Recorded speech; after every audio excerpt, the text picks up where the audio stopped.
Jonesy and Amanda. Jam Nation. Well, it's been all over the news. Dr. Charlie Teo, the famous neurosurgeon who performs high-risk brain surgeries, has been found guilty of unsatisfactory professional conduct. Well, to talk us through what that means is the host of Channel 7's Spotlight investigation called the Charlie Teo Affair, Michael Usher. Hi, Michael. Hello, Michael. Good morning. How are you both? Very Great. well. So this misconduct was found in two cases in particular. What were they? So the two cases were two people who went under the risky surgery with Dr. Charlie Teo. They later died after the surgery. And the four cases were, one was an allegation of excessive charging for the actual operation. One was Charlie being rude to one of the patient's daughters and using offensive language. And the other two were, in both cases, did he take too many risks outweighing the balance of the health of the patient?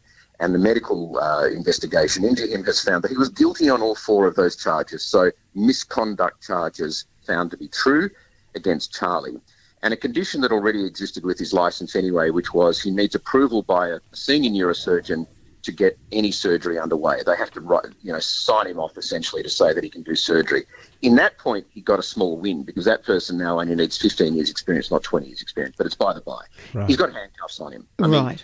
And the bottom line is, for all of the patients that he says that he has done amazing things with over the years, 11,000 brain procedures, hundreds of patients every year, he couldn't operate if he wanted to anyway. He's still a registered surgeon. He can still do what he does, but there's not a hospital in Australia that'll touch him now because of risk and liability and bad reputation.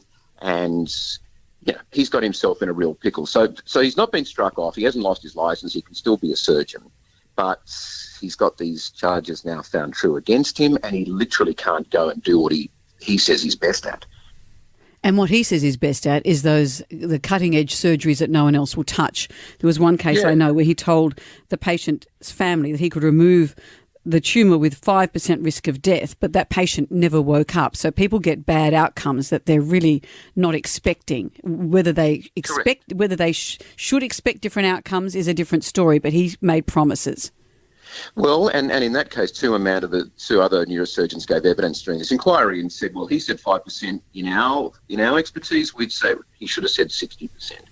But as Charlie's an interesting character. I've spent about 6 months with him now. We've travelled to India and Spain. He's adored in those parts of the world. He's very charismatic, isn't he? Extremely charismatic. But look, Charlie's got this amazing ego on him, and I think sometimes maybe you have to when you're a maverick in his field, which he's been. I said to him in our interview, which will air on Sunday night, I said, look, as we sit here, Charlie, I think that's the longest I've gone without asking anyone a question ever, because he goes on and on and on about everything. But I said, are you in fact your own worst enemy? I mean, he loves bucking against the system. He hates the old school neurosurgeons. He fights the hospitals. But what he does do passionately, and I don't think anyone can deny this, and it's true when you spend a lot of time with him, he is just so desperately passionate about the brain, fighting brain cancer, and those patients that he has saved, which outweigh, in this case, we're talking about two patients that have led to the charges against him. There were two more 2 years ago. But that's about it over his career. Sure. That have gone to a tribunal at least. And look, I've met people now. There's one mum in our story, Elise. She's 34. She's got a 4-year-old daughter. She's on her 5th brain surgery with Charlie Teo. She only trusts Charlie. She's had to go to Spain to get the treatment she needs to stay alive. She's a gorgeous Australian mum, a young teacher. And as she said, look, forget about his ego, forget about whether you like or loathe Charlie Teo. I'm here today because of Charlie Teo.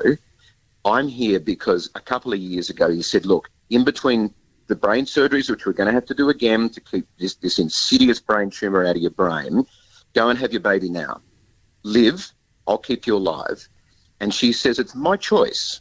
It's my life. It's my brain. I choose Charlie Teo, but I've been kicked out of Australia because no hospital will let him do what he does best. And that's Charlie finds that deeply troubling. He's upset by that. And that's when you're a maverick in any business, that's what happens. You've got to roll the dice. And as you only know too well, Michael, you're a maverick. Mush is a maverick. Don't touch a scalpel would be my advice for you, Mike.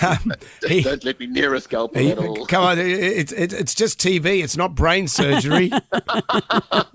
This is true. This That's is very true. The Charlie Teo affair is this Sunday on Channel 7 Spotlight, 8:30. You'll catch that with our mate Michael Usher. It's always great to talk to you, Mush. Yeah, it's been too long and lovely to talk to you both, Jonesy Good on you, Amanda. mate. Thank you. Thanks, Take it Michael. easy.